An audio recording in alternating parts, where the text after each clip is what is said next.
Troy Tyndall was having a party down there at Semaphore. He's had some of the most gorgeous looking properties you could imagine. And Semaphore is such a cool place. So just feel very honoured to be able to be representing the people of Semaphore and down along the coast there. And just good to see Troy in such a beautiful home. Now, we are with the SANT, that's South Australian Northern Territory, for those who are guessing, Executive Director of the HIA, Mr. Robert Harding. Robert, back again. Now, a couple of questions I've got. Just want to show you this article that's in today's paper. The push to rethink Mount Barker plan, something like 98% of the residents not keen to go ahead. Is this spin, or what's your take on all this? Well, I think that whenever you open up a new land development, particularly in an established area, you're going to get some pushback from the residents who see that they've bought in a particular area for a particular lifestyle, and they see that as being under threat. But I think that what's overlooked often in those aspects is that without those new developments, you're not going to get the infrastructure to support the existing residents. And Mount Barker is a case in point, because the sewerage provisions in that area were really downgraded and they needed to be upgraded. And the new developers that have come in have actually made a commitment to upgrade that sewerage, which couldn't have happened without those new developers. So there are pluses and minuses, and look, I understand that people who have lived in the area for a long time don't like to see those areas changing. I think there was probably a problem with Mount Barker in that there was an inadequate public consultation process. That could have been better handled.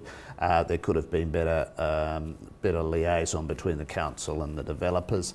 I think we all acknowledge that some of those things could have been done better, but so far as the actual concept of opening up that land for residential development, it's one of the few areas remaining which is adequately serviced and which allows itself to residential development. So you need to put that into balance. Robert, also very easy run down the freeway. Like, it's very, very simple. Not that you necessarily work in the city if you live in one of those regionals. Would it be regional, or would that be metropolitan? No, it's actually included in this, for our statistical purposes, actually within the Adelaide region now. Okay, so from where I sit, great place, Mount Barker. The shopping and that there is extraordinary. Like, it's huge. For those that haven't been to Mount Barker recently, you should go and have a look. It's a big town. But anyway, we'll watch that with interest. Now, a couple of other things, and I'm not sure how far you want to go with this, but I've just had a chat off air with you, so now I'd like to put it on air. With regard to the cost of land and the cost per square metre of building in South Australia, is it true that this is the most expensive state in the country to build? We have now reached the stage where our cost per square metre of land is the highest in the nation. Now, people will say, well, look, you can't just look at the cost per square metre, you've got to look at what the average and median price of the block is.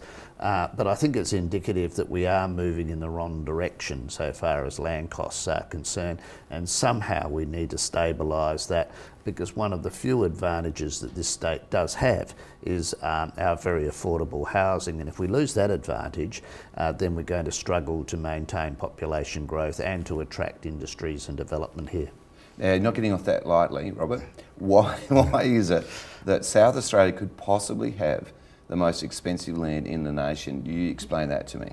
Well, I think there are a number of reasons for that. I think first of all that our stamp duty and land tax charges are higher than they are anywhere else in Australia.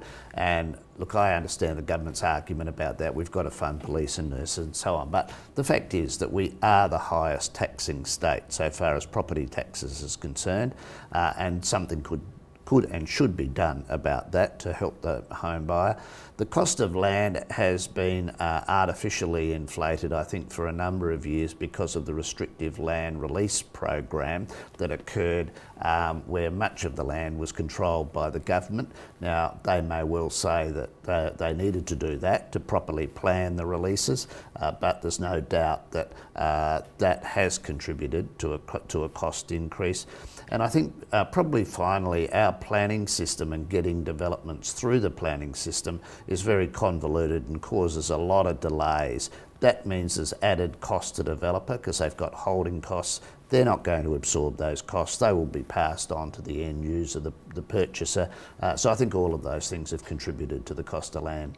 Now, Robert, just to confirm, my understanding is that the Real Estate Institute, the Housing Industry Association, the Property Council, whoever else, the auctioneers and appraisers are all getting together to go after the government with regard to the taxing regime. Is that true? That is correct. And look, we've made a very detailed submission to Jack Snelling where we've said, look, we understand there's pressure on the budget, but you are losing a lot of money through non-sales because of the loss of GST and stamp duties.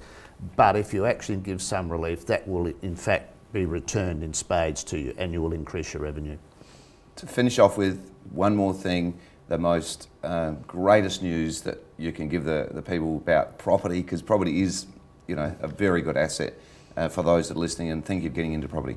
Look, we think that all of the talk about a property bubble, which comes out some of ill-informed journalists from a couple of the newspapers in the eastern states, is just that, ill-informed. All of our stats show us that property will continue to be a reliable investment, and certainly with the slowdown in the market, now is the time to buy. Well, Robert, I completely concur. I absolutely love property, and I love property in this state. Thank you very much for being on the show. Thank you very much, Anthony. It's always a pleasure. Okay, now let's go and have a look at some hot properties.